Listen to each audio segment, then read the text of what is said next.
ऐसे कौन से गाने जो आप विश करते हो ये गाना मुझे गाना चाहिए था? अरे कितने सारे। और कौन से म्यूज़िक डायरेक्टर के लिए खास करके जिनके साथ आपको काम करना आप चाह रहे थे पर नहीं हो पाया? देखिए, उसका सीधा सीधा लेना इस बात से भी है शायद कि मेरी कैपेबिलिटीज़ क्या थी। अगर मैं बहुत अरिजीत जैसा गा पाता, सोनू जी जैसा गा पाता, तो ये सवाल का जवाब मैं शायद दे पाता कि यार वो मैं गाता तो बहुत अच्छा गाता। पर मेरे को ऐसा लगता है कि मैं सिंगिंग की मेरी कैपेबिलिटीज़ में काफ़ी लिमिटेड हूँ मैं। मेरा टेक्सचर ग्रंजी है और बहुत एग्रेसिव गाने जो हैं या यू नो जिसमें ताकत है, पावर है, अपबीट गाने, वो सब वो है। तो आप अपना लिमिटेशन क्यों नहीं बढ़ाना चाहते हो? क्योंकि मैंने बोला ना, सिंगिंग से मेरा वैसा डिटैचमेंट हो गया है कि जो है मैं उसमें खुश हूँ। अच्छा, ओके। मेरे को उसे एज अ चैलेंज या एज अ वो नहीं लेना, और ये क्यों नहीं हो रहा, ये क्यों नहीं हो रहा, वो क्यों नहीं हो रहा। जब मैं पर्सनली गाता हूँ तो मुझे रफ़ी साहब के, किशोर दा के गाने बहुत पसंद हैं और वो मैं गाता हूँ। तो एक तो वो है। इसी बात पे मैं एक चीज़ और ऐड करना चाहता हूँ।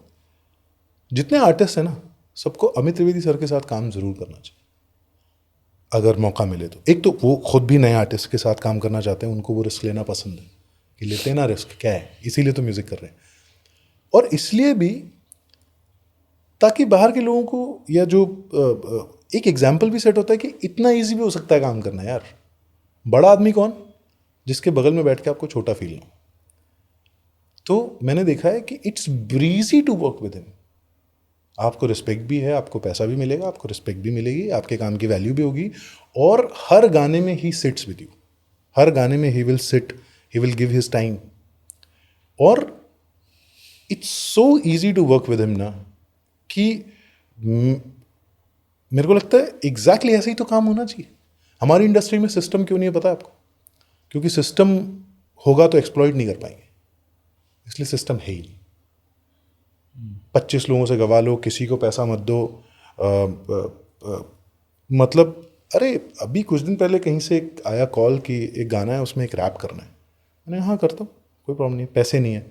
हाँ ठीक है, कोई बात नहीं, पैसे नहीं है अगर, तो कम से कम इतनी चॉइस तो दो ना कि मैं गाना सुन सकूँ। तो मैंने कहा आप गाना मुझे ईमेल कर दोगे क्या? क्योंकि स्टूडियो में जाके होता है कि आप अपने काम में लगे हो। स्टूडियो में राइटर्स के लिए रूम अलग से होता नहीं है मोस्टली, है ना। तो आप अपने काम में लगे हो, मैं बाहर कहीं बैठ के गाना लिख रहा हूँ, मुझे वो नहीं करना। आप मुझे बस भेज दो ईमेल पे गाना, मैं सुन लेता हूँ एक बार। उन्होंने गाना नहीं भेजा। So they don't even want you to have that choice. क्यों भाई? Why can't I have choice of whether I want to work it or on it or not? तो इस लेवल का एरोगेंस भी है।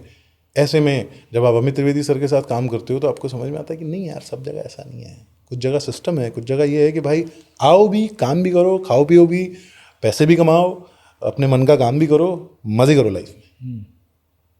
राइट। आपने प्रीतम के साथ भी काम किया, आपने अमित के साथ भी काम किया, हाँ, अमित त्रिवेदी के साथ। हाँ। तो क्या डिफरेंस आपको लग रहा है दोनों में?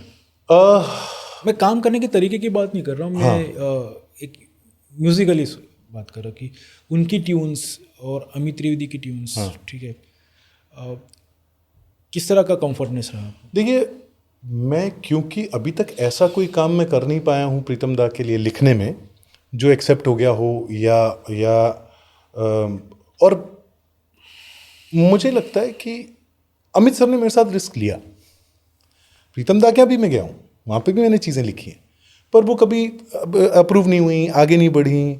और प्रीतम दा के यहाँ ऐसा है कि मैं किसी सबॉर्डिनेट के साथ काम कर रहा होता हूँ वहाँ पे, है ना, कि कोई होता है जो मुझे बता रहा होता है कि ये ब्रीफ है, ऐसा है, वैसा है।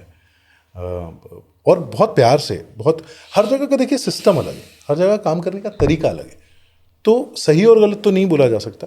मैं इंजॉय वहाँ करता हूँ, मैं अपनी बात कर सकता हूँ, मैं इंजॉय वहाँ करता हूँ जहाँ फ्रीडम हो, जहाँ पे भरोसा हो। राइट। जहाँ पे ये है कि भाई आप ये गाना है, ये ट्यून है, ये इतना टाइम है, आप बिंदास जैसा लगता है वैसा लिखो, अपना बेस्ट दो। होना होना नहीं होना तो अपने हाथ में वैसे भी नहीं है।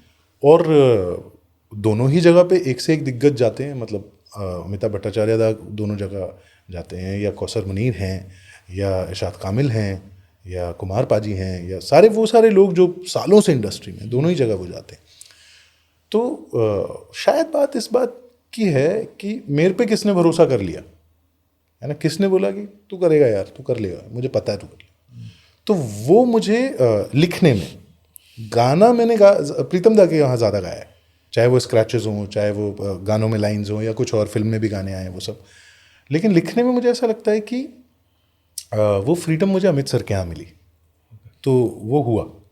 और दादा के यहाँ ऐसा हुआ है कि मैं काफ़ी कुछ लिखा है, पर वो हुआ नहीं हुआ या अभी भी पाइपलाइन में है, वैसा है।